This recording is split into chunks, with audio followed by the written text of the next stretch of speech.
Welcome to Thrive with Meghan and Harry. We bring you news, views, and commentary about Harry and Meghan. Let's thrive together, guys. I hope you are all doing well. It's still birthday week, guys. Oh my gosh. To be followed by the rest of the month will be birthday month, of course. Hope you guys know that. And we are celebrating, guys, because it's always a celebration in March, okay? And guys, we finally have some sunshine here and some spring weather here in my city. It's amazing today, guys. It's amazing. It's beautiful, beautiful, beautiful today. So it's a nice day. But today some of my topics are not gonna be that great. Oh, unfortunately. And I know you've heard of these stories, but of course, I always like to bring my own flair and flavor to whatever is going on because we all have, even though we might cover the same stories, we all have our different ways of, looking at things, okay? Which is what you guys appreciate, I'm sure. Yeah, today's gonna be have a few topics that are not that nice, but anyways, we will endure, we will something. um, yeah, so I just want to get into a couple of things that have been happening, that have been going on for the past couple of days that we didn't get a chance to talk about the other day. Okay. And apart from the beautiful weather and all that, I just, actually wanted to just get into a little bit of convo with you about this stuff it's happening as we speak. Okay, that stuff that needs our attention, guys. It needs our attention, and it needs to get out there. So the more we talk about it, the better. Okay, the more of us to talk about this stuff, the better. So there you go. Guys, as you know, a young black schoolgirl, only 15 years old. It has come out in the last few days, and this happened in 2020. I can't even believe this. That's over 2 years ago, right? So yeah, this happened in 2020. This girl, she was 15 years old at the time. She had been strip searched, guys, by the Met Police in London. Okay, she was wrongfully suspected of carrying cannabis, which uh, I kind of thought that that in this day and age, honestly, guys, cannabis or marijuana or whatever you want to call it, ganja, whatever you want to call it, it has been decriminalized in Canada, okay? You can come here, you can go buy all the cannabis you want in this country. And you don't have to worry about being harassed. You don't have to worry about any going through anything if you want to smoke up here in Canada. Okay, just letting you guys know that because that just goes to show how backward this whole thing is. Because they strip searched her and they did all this stuff to a 15-year-old girl. And this is crazy, guys, because my daughter is 12 right now. She's going to be, in a couple days, she'll be 13. That means that the girl was 2 years older than my daughter is at the moment, right? This is crazy. And if somebody did that to my daughter, I swear to God, I think I would kill them. I swear to God. I think it would come to blows because of this. Okay? Uh, and, it's you. Oh my God. Because you know why? A lot of these young girls that are teenage black girls like my daughter, uh, it's like they look at them and they see women. Because you know what? I find, well, what happens is we do develop quicker, and my daughter's 13, she's going to be 13. She is almost as tall as I am. She might not grow much more, but she is almost as tall as I am at her age. And she's always From the time she was 8, she just shot up quick, right? She shot up really quick from the time she was 8 years old. And anybody would, they would think she's older than what she is, right? And I find that happens a lot, although eventually everything levels out.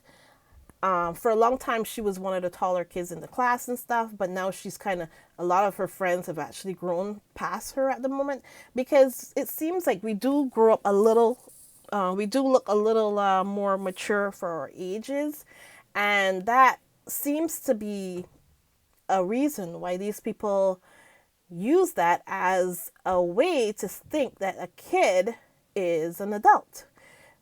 Like that little boy, there were so many, so many. Oh my God, Tamir Rice.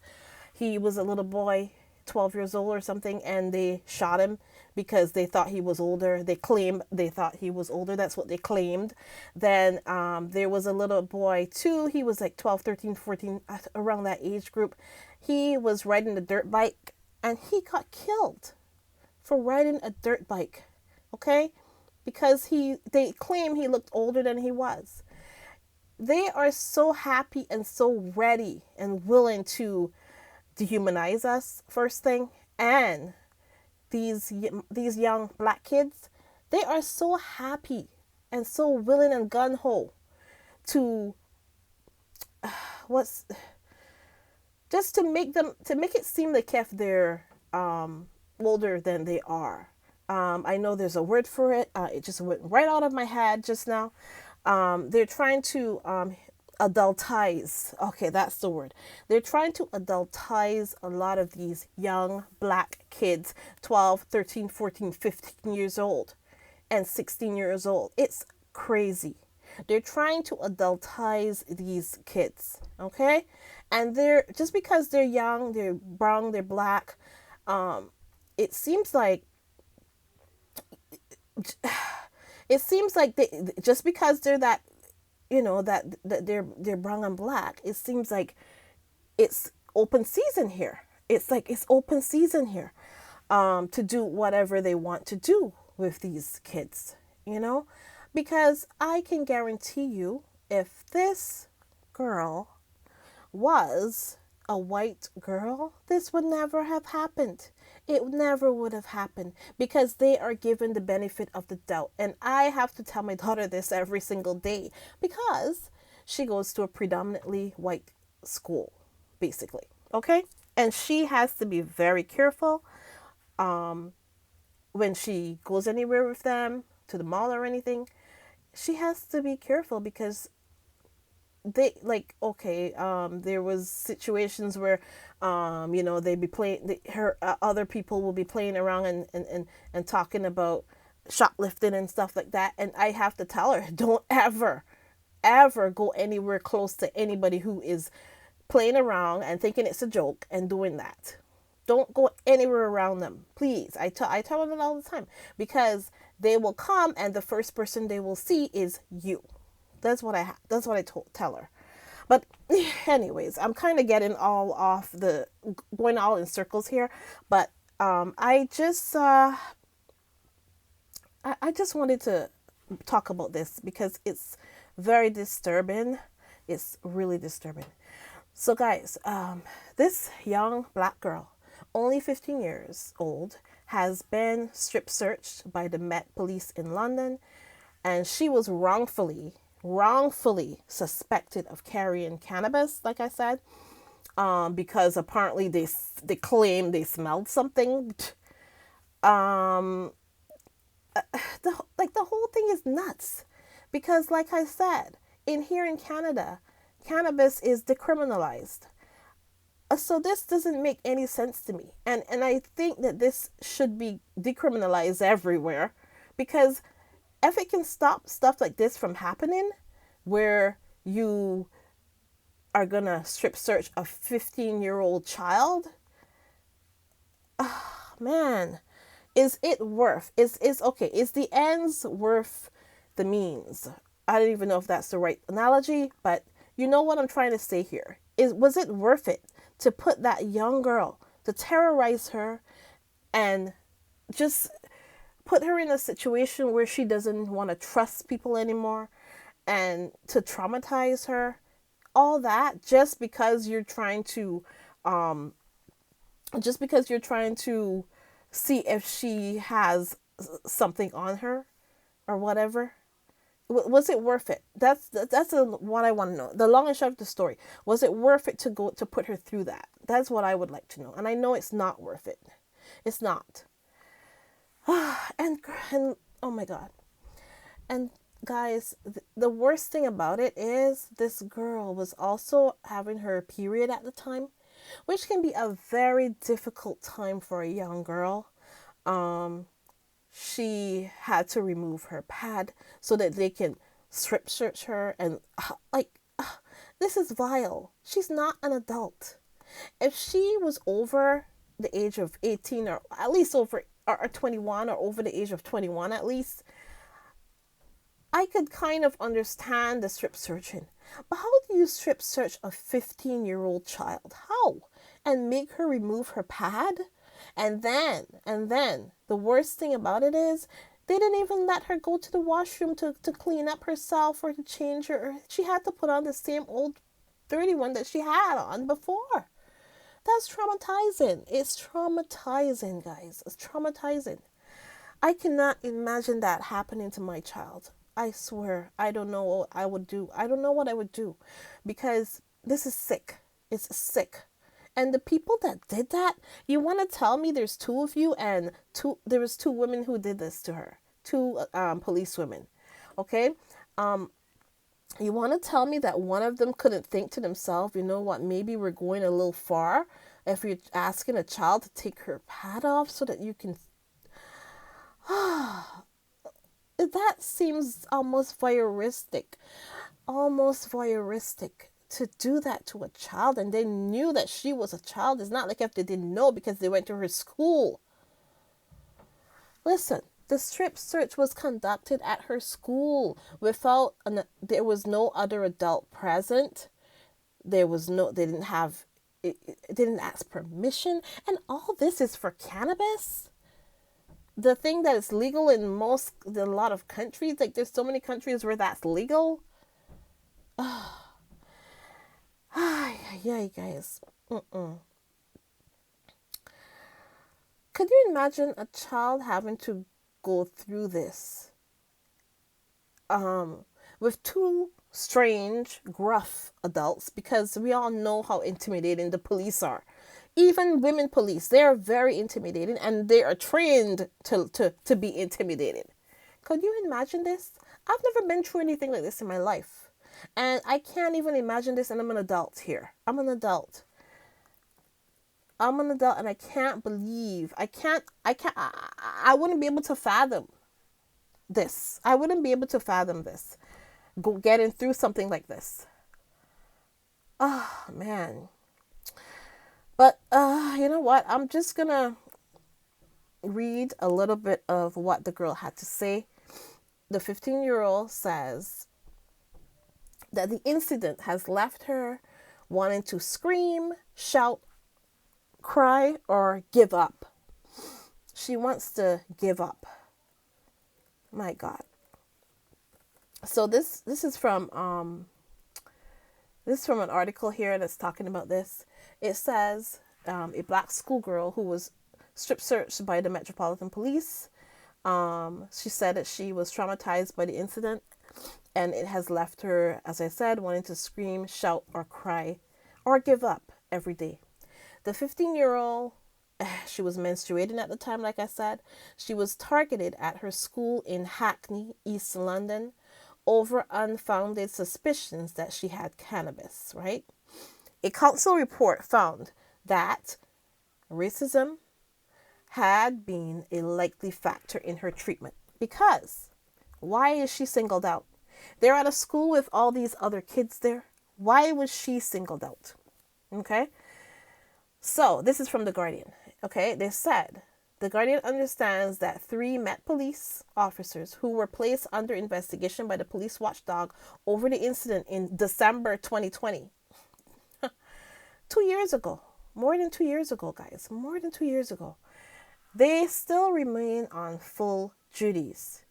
And the Met Police have apologized for the girl's treatment. Now, is that enough? Do you think an apology, sorry, is enough for all the distress that this girl has gone through in the last couple of years? Listen, she released a statement through her family's lawyer on Wednesday describing her pain.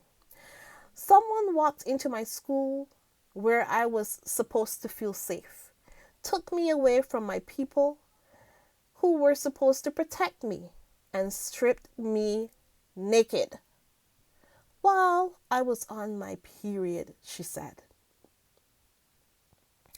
I can't go a single day without wanting to scream, shout, cry, or just give up. I don't know if I am going to feel normal again, but I do know this can't happen to anyone else ever again. Oh, man. The mother of the girl, because she's so young, they can't say her name, okay? Said that her daughter had been treated as a criminal while at school, and that she feared that she had been done permanent harm. She said professionals treated her as an adult. She was searched as an adult. Is it because of her skin, her hair? Why her? My daughter is a changed person. We tried to reassure her, but looking to the future, we can't say that she will ever recover. These are some of the things that they said. So the lawyer also went on to say, it is unlikely that, and they're calling her Child Q because they can't reveal her name because she's so young. You can't even say her name, but you can strip search her. That sounds crazy to me. She is so young that you can't reveal her name, but you're going to strip search her and you're going to think that it's okay for two women police officers to strip search a 15-year-old girl and make her take her pad off. This is sick, guys. This is sick. Anyways, let me just move on to this. The lawyer went on to say, it is unlikely that Child Q would have been treated in this humiliating and degrading way had she not been Black. And I can attest to that because just from my own experiences in life and experiences that I've heard about, which are worse, way worse than anything I've been through. And just by having a Black daughter, I can tell you right now, listen, this wouldn't have happened if this girl wasn't Black. I can guarantee you right now. Okay? The lawyer went on to say, Child Q and her family are hopeful that the recommendations of the review panel will be carefully considered and implemented so that another child is not exposed to a similar traumatic experience. And the family's statement revealed that searches of the child's bag, her blazer, her scarf, and shoes yielded nothing of note before she was strip searched, without an appropriate adult being present. Oh my God. The incident has triggered outrage and disbelief with the Labour frontbencher, likening the treatment to child abuse. The case is now being investigated by the Independent Office for Police Conduct, which has issued notices to 3 officers saying that they are under investigation for potential disciplinary offenses over how the girl was treated. Now, they should not be still working. They should have been on leave from 2020. So I don't understand why it took 2 years of these people fighting to get us to notice this, because nobody picked this up. Nobody, no newspaper, nothing picked it up until now, 2 years after. Why did it take 2 years, guys? Why did it take 2 years? Why in 2020 and why would it take 2 years in order for this to be front page news or everywhere? If this was a white girl, I can guarantee you, they would be those police officers. First thing, it would never would have happened.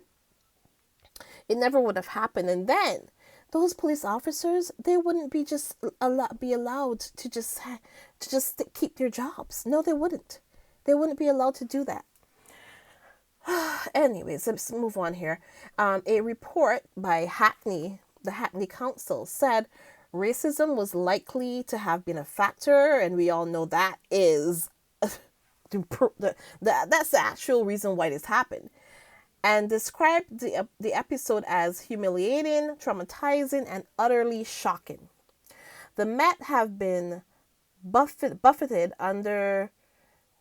Okay, I don't need to read all that, but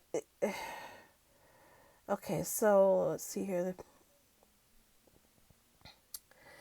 Okay, so let's see.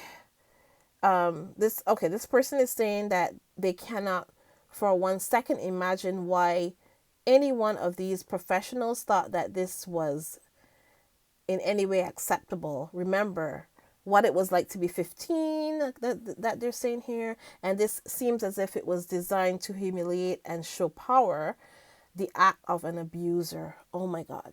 Yeah, definitely. It was definitely designed to humiliate her and show power over her. That is the act of an abuser. Oh, man.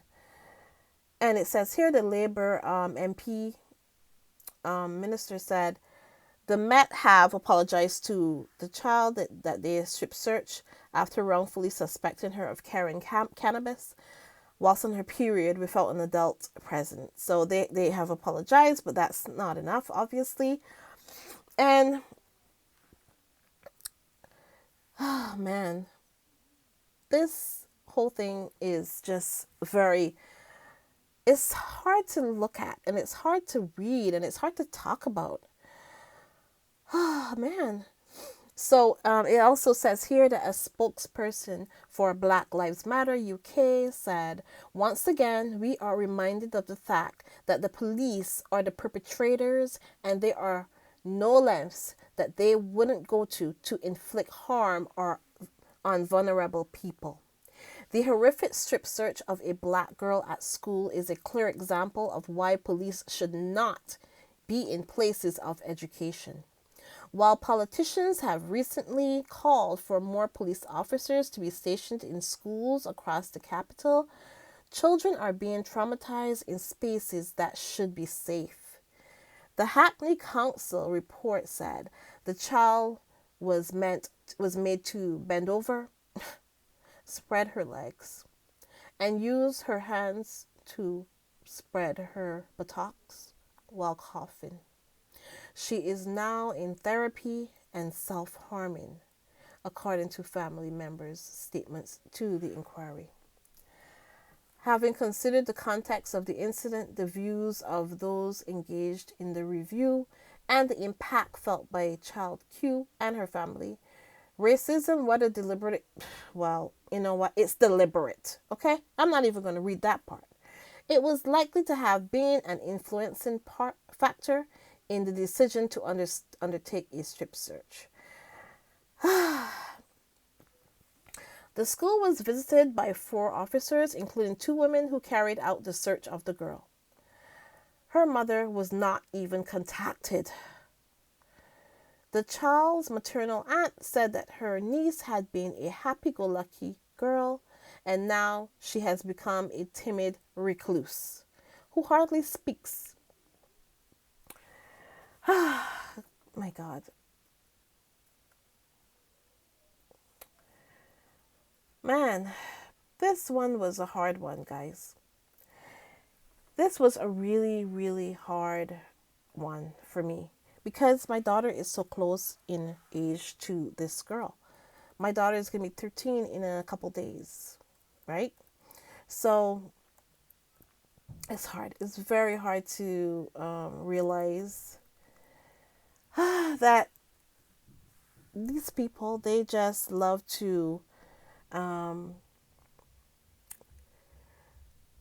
adultize our young girls and make them out to be just, I don't know, they just adultize them, and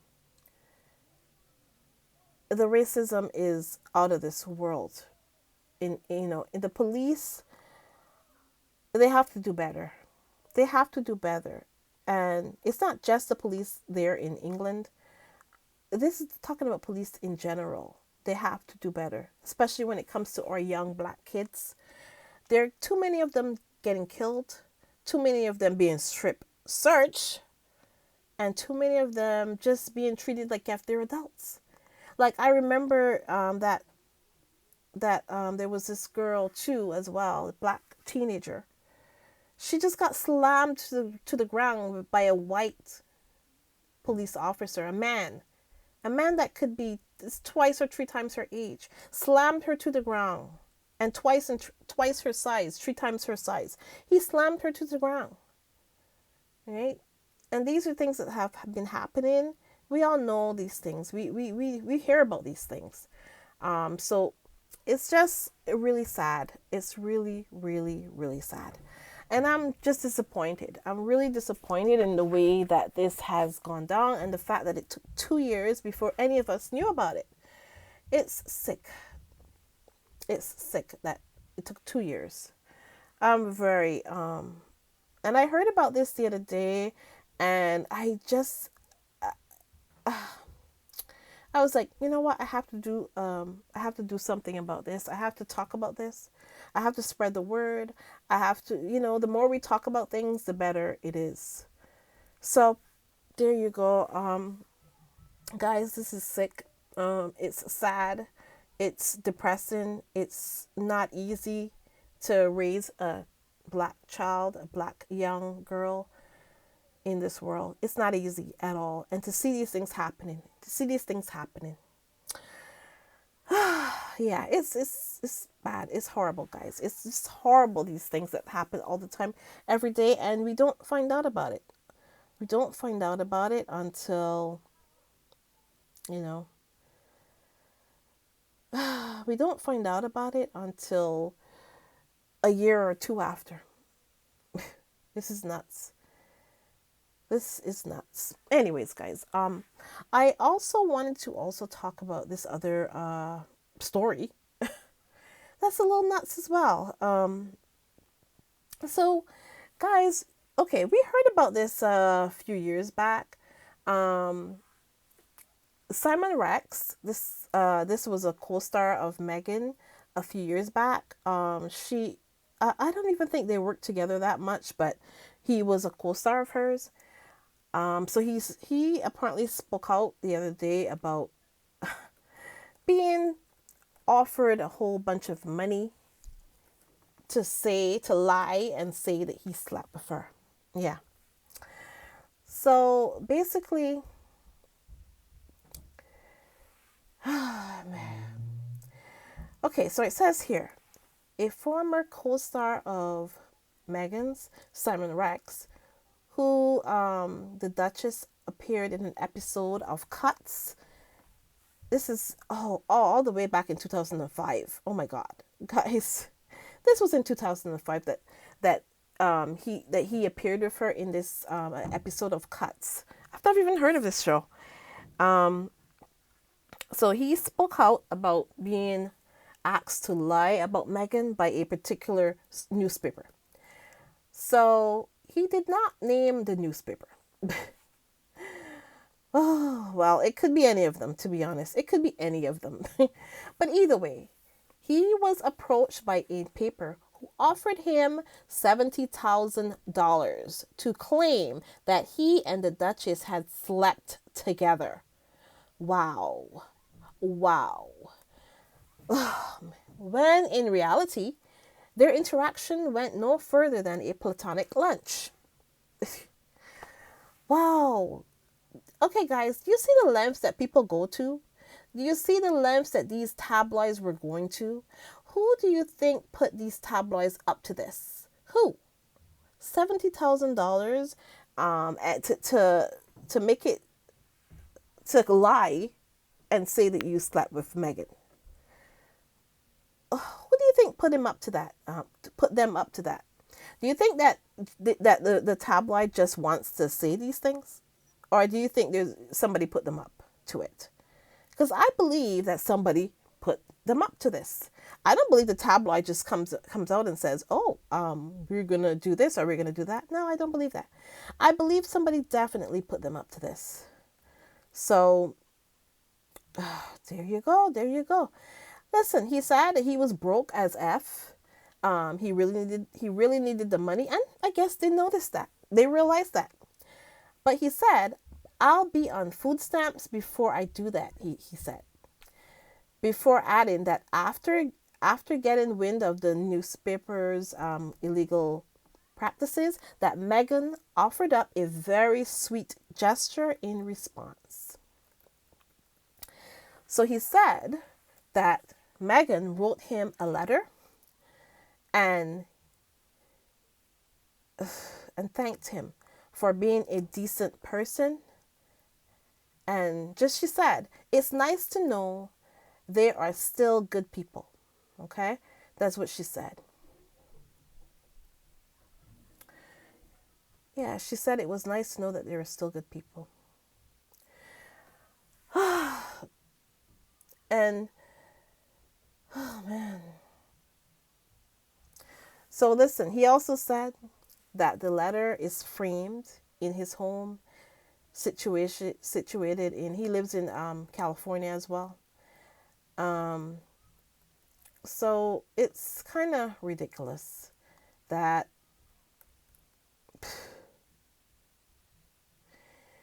this guy was offered $70,000 by a tabloid.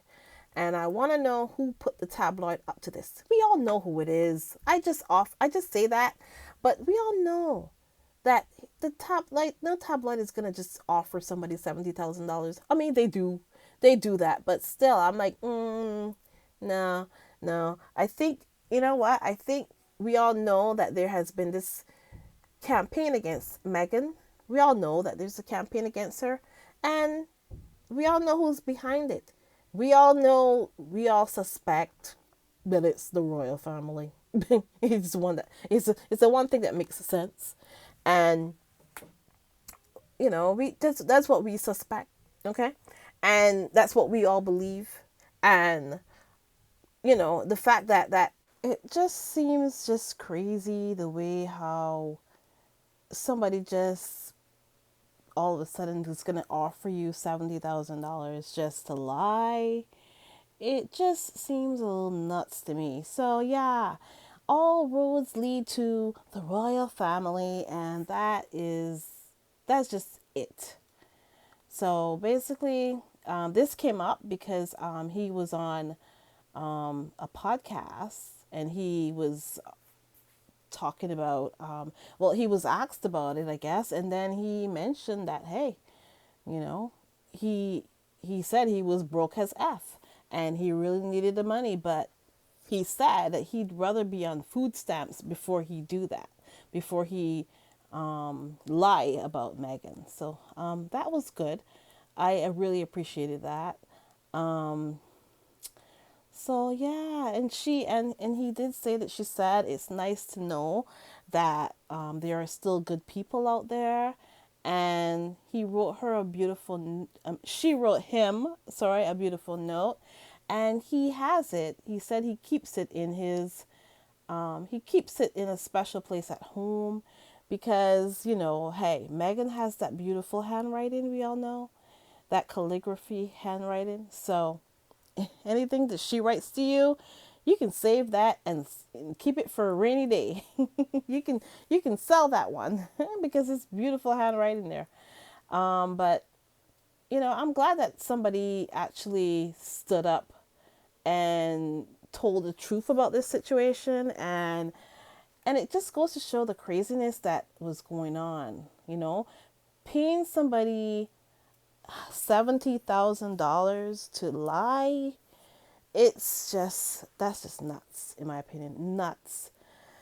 But guys, I wanted to move on, and I wanted to end off on something positive, and I just wanted to tell you about Meghan, and I'm sure you probably heard this before, as well, but Meghan, her podcast is coming this summer. Okay, so Megan is doing a podcast, as you know, on Spotify. And it says here, Prince Harry and Meghan Markle's Archwell Productions firm says it's satisfied that Spotify is adequately addressing the problem of misinformation on its platform and announced that a podcast featuring Markle will hit the audio streaming platform this summer. So we all got to get ready to listen to this podcast, okay guys? We all got to all got to listen to this podcast. We got to do it. And it says here, the latest development comes after the couple in January said that they were urging Spotify to make changes to prevent serious harms from COVID misinformation present on its platform. The couple's statement did not call out the Joe Rogan show, but the popular podcaster whose show is exclusively available on Spotify was the target of a Spotify boycott, of course, that we know about with Neil Young. Okay? And according to a rep for Archwell Audio, the company has been encouraged by ongoing conversations with Spotify execs about implementing policies, practices, and strategies to raise creator awareness, minimize the spread of misinformation, and support transparency. As a result, Archwell Audio said it is continuing production of the Duchess of Sussex's podcast. Okay, so yeah. So there we go. Meghan is gonna be having her podcast, and it's coming in the summer. Yay! I can't wait. It also says that, you know, of course, Archwell continues to try to build community through shared experience, narratives, and values. And it says here that, well, of course, we know that they did one holiday podcast in December 2020. And so now this will be Meghan's debut, I guess you can call it. And she will be featuring high profile women. She will be interviewing high profile women. And some of the people that it's possible that she'll have is probably Michelle Obama, Oprah, like women who are groundbreaking and women who just, they're hardworking and they're ambitious, just like Meghan. So people like Hillary Clinton, there's lots of interesting women that she could have on there. Gloria Allred, Stacey Adams, like everybody. Like there's so many women there that she could have on there. And you know what I want? Who I would love her to start with? I would love her to start with her mom, Mama Doria. That would be amazing if Mama Doria was the first person that Meghan had on there for her podcast. That would be amazing. I think that would be awesome. So yeah, so this sounds amazing, and I'm looking forward to it. And she will have powerful women on there, women who, women who we can all look up to and just, have as a mentor. And, I can't wait for this. This will be a learning experience for us all. So let us all just look forward to this one. This is going to be amazing. This is going to be epic. And I cannot wait, guys. I can't wait. Yes. So, yeah. So I am excited about this. So Meghan's Spotify, well, her podcast on Spotify will be coming in the summer. And yeah, we'll just be waiting for this. We'll be waiting for it to see who she will have as her guests and who she will have first. And you know what my pick obviously is Mama Doria for the first woman, because Mama Doria has, I think she has a story to tell. Everybody has a story to tell. And she has always been quiet. She's never really spoke out about anything. Well, I mean, in public, obviously, that's what I meant. But I'm sure she has a lot to say. And yeah, I would love to hear from Mama Doria. So Mama Doria is my pick for her first guest, okay? And then it could be anyone after that. It would be just amazing. So guys,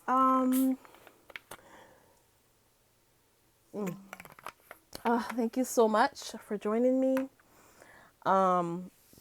Please remember to like, subscribe, and share. Thank you so much if you sent any super chats or PayPal. I really do appreciate it. I want to thank Nutty Doctor for the super chat that she sent recently. And I also want to thank Royal Sussex again. He sent a super chat the other day. And I just want to say thank you so much, guys. And I also want to thank our amazing channel members, Lydia Washington, Arnold Sanders, Cookies and Cream, and Mrs. S. And we are praying for you, Mrs. S. We know you're going through some health problems at the moment, and we were praying for you. And yeah, so guys, remember our birthdays are coming up this week, so we are celebrating our birthdays. So it will be amazing and epic. And yeah, that's about it, guys, for this time around. And I really appreciate you guys coming through. And thanks so much for just being here. And remember that Meghan said it's not enough to just survive something. That's not the point of life. You have to thrive. You've got to feel happy, unquote. And that's what Meghan said, guys. That's what she said. So thank you so much for joining me, and I will talk to you soon. Bye.